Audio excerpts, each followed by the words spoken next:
what we call Afro hair care, learning and skills.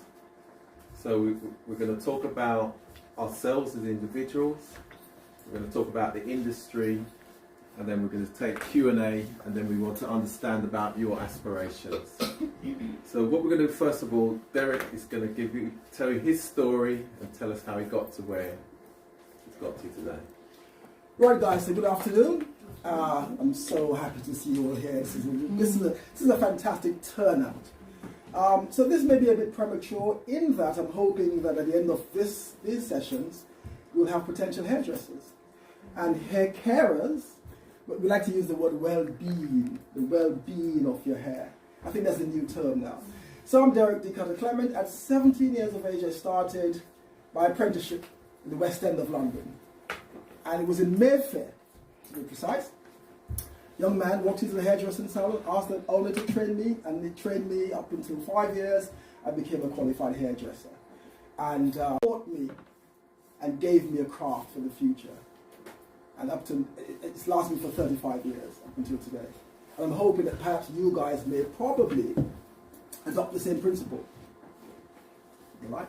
Is it done? Right, yeah. All right, so, this is much better.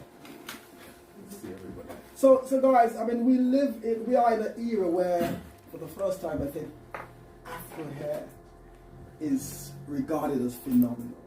For the first time, can you imagine that, guys? There's a time when Afro hair was shone upon, was scorned, it was belittled. People thought it was tough, it was hard, it doesn't grow. People thought, I mean, all the negatives was attributed to Afro hair. And interesting enough, today, companies like L'Oreal, now if you don't know who they are, that's the giant of the industry. They own everything as far as hair is concerned. And L'Oreal said to us, indirectly, that there are 85,000 black salons in the UK, and they're not even getting 5% of that. Can you imagine that? As a young hairdresser, 17, I couldn't visualize a white company like L'Oreal showing interest. I'll tell you why I say this. Because all the black celebrities would go to what was then a shop called Vidal Sassoon. Now, Vidal Sassoon was a very prominent white salon back in the day.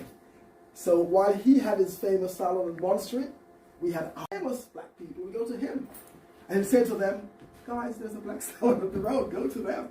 And I refer to people like Shirley Bassey and all the people like Grace Kennedy. All the famous people then came to us. And they kind of almost forgotten that black Afro hair was there. But we had the task back then of, if you like, emulating European hair onto Afro hair. So then we had to straighten the hair in those days. We had to straighten our customers' hair. We had to use a very toxic chemical called a relaxer. The reason why I'm saying that, because these children may not know what a relaxer is. I'll tell you why I say this. All the young people today, my daughter's age, I've got a 3-year-old and a 15 and a 30-year-old. Now, they don't put chemicals on their hair. So in those days, for the younger ones, we had to straighten the hair, take the hair from what we call back then kinky hair in its original state, Afro hair, and we had to take it to this state, straight. The problem is with that, over 30, 40, 50 years of doing all that, black people here became traumatized, damaged.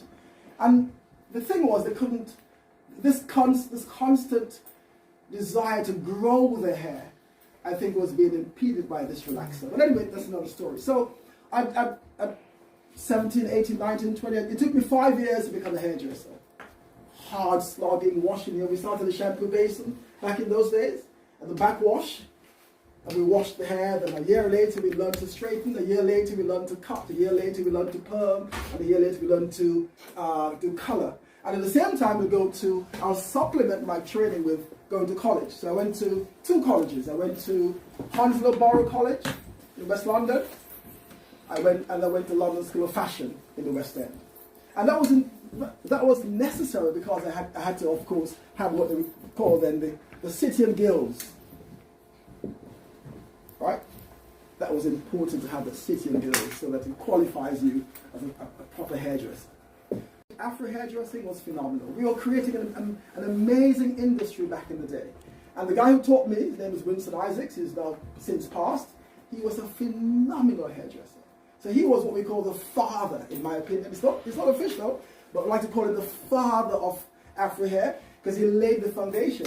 And the reason why I laid the foundation, because women in those days were requiring the hair to look, if you like, for the want of a better word or term, white. So imagine I'm a young hairdresser back in their 20s, and black women was coming to the hairdressers and asking me to do a Lady Di or Farrah Fawcett. And but for the younger ones, these were white celebrities of the day. But Lady Di was a princess, wasn't she? Yeah? Yeah. She's a princess. Right, just for she was a princess. Right. So now, black women will come into the salon and Derek, can you do my, and they never brought a black image, they used to bring a white image. That's trauma. That's trauma. But anyway, we had the task back then of having to create styles to suit the requirement of the day. Because when you went into corporate England, you had to, of course, conform, if you like, to a white perspective of beauty. And they had to be straightened. So just